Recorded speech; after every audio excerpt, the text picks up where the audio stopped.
In einer Beispiellosen Zehnsturm 10 Sicherheitslut das ZDF-Studio und zerrten den Oscar-Preisträger Christoph Waltz auf direkten Befehl von Markus Lanz aus seinem Interviewstuhl.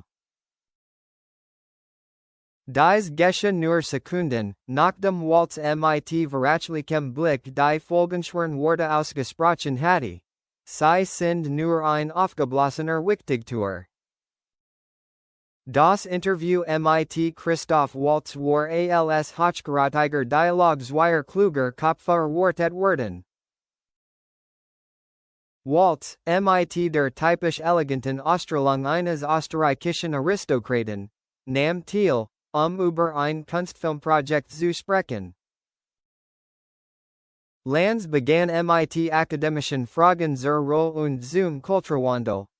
Waltz antwortete mit tiefgründigen, philosophischen Bemerkungen, die Lanz zum Nachdenken anregten. Die anfängliche Atmosphäre war von gegenseitigem Respekt zwischen zwei intelligenten Männern geprägt. Der Wendepunkt kam, als Lanz, in dem Versuch, klug zu wirken, eine herablassende Analyse einer von Waltz früheren Rollen begann. In dieser Rolle habe ich gesehen, wie sie nicht nur eine Figur spielten, sondern die Essenz subtler Grausamkeit verhandelten. Sehen Sie die Welt auch so, als eine Großbühne, auf der jeder eine Rolle spielt? Waltz runzelt leicht die Stirn, das erste Anzeichen von Missfallen. Ich finde, das ist eine interessante Interpretation von Ihnen, sagte mit deutlich kulturer Stimme. Lanz, der das Warnsignal nicht bemerkte, fuhr Ton eines belehrenden Professors fort. Aber ist dies Verhandlung, dies Distanz, nicht ein Abwehrmechanismus? Ein Weg für Sie, Christoph Waltz, eine sichere Distanz zur realen Welt zu wahren, in der Grausamkeit nicht so subtil und schön ist wie im Film? Sie sind einfach nur ein hochnäsiger Schnösel, ein Donnerschlag eines gelassenen Schauspielers. 3 Sekunden Stille folgten, Christoph Waltz lehnte sich langsam in seinem Stuhl zurück. War nicht wütend, sein Blick veränderte sich schlagartig. Sah Lanz mit tiefster Verachtung und zugleich mit Mitleid. Dann sprach mit sanfter, klarer, langsamer und schneidender Stimme in perfektem Deutsch. Herr Lanz, was bilden Sie sich eigentlich ein, hier zu tun? Hielt inne und ließ die Frage im Raum stehen. Sie sitzen hier, in teuer Kleidung, auf einem maßgefertigten Stuhl, und glauben, Sie hatten das Recht, mir, einem Schauspieler, der sein Leben lang in die Rolle seiner Figuren geschlüpft ist, Vorträge über meine Abwehrmechanismen und die Großbühne zu halten? Waltz' Blick verfinsterte sich. Sie sind kein Analyst. Sie sind kein Psychologie. Sie sind nicht einmal ein richtiger Journalist.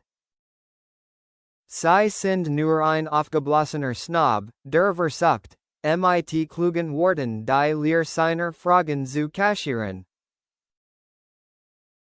Sie machen aus jedem Gespräch eine einseitige Vorlesung, in der Sie der Mittelpunkt des Universums sind. Das ist kein Interview, das ist egozentrisch Selbstverliebtheit, der Raum schien wie Lehrgefecht.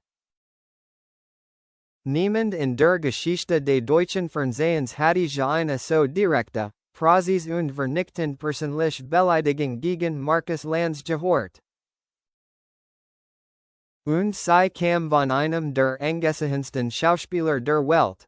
Lanz's Gesicht wurde blass, dann rot vor Scham und überwältigend Wut. Konnte nicht antworten, all seine verbal Finesse war verflogen. In einem Moment volligen Kontrollverlusts wandte sich an den Produktionsleiter, sprach nicht ins Mikrofon, aber seine hektischen Gästen sprechen Bande. Keine Zen Sekunden später stürmten zwei groß, schwarz gekleidet Sicherheitsleute von der Seite hierin. Sie gingen nicht, sie rannten. Sie steuerten direkt auf Christoph Waltz Platz zu.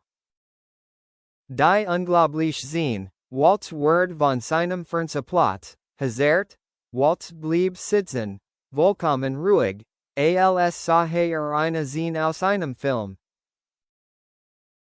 Ein Walkman let ihm die Hand auf die Schulter, und sagte etwas, das Mikrofon nicht aufhängen konnte. Waltz blickte auf die Hand auf seiner Schulter und dann mit einem extrem sarkastischen Lächeln zu Lanz auf. Dann stand von selb auf. Leistet keinen Widerstand, doch die Wachen, eskortierten, ihn trotzdem grob, einer auf jeder Seite, packten ihn unnötigerweise den Armen und führten einen völlig normalen Mann, aus dem Rampenlicht. Die Zehn Onete der Verhaftung eines Verbrechers als der Abreise eines Gastes. Als Waltz sich abwandt, spiegelt sich in seinem Gesicht zuerst eine Mischung aus Erstaunen und Belustigung wider. Als hatte gerade ein seltsames anthropologisches Phänomen entdeckt. Nachdem Waltz abgeführt worden war, herrscht im Studio Betrachten Schweigen. Saß atemlos und völlig desorientiert da. Konnte nicht mehr weitermachen. Das letzte Bild, das die Zuschauer sehen, zeigte ihn über den Tisch gebeugt, die Hand im Kopf, bevor der Bildschirm schwarz wurde und eine Meldung über eine technische Störung erschien. Hinter den Kulissen, ein globaler Skandal. Der Vorfall macht innerhalb weniger Minuten international Schlagzeilen.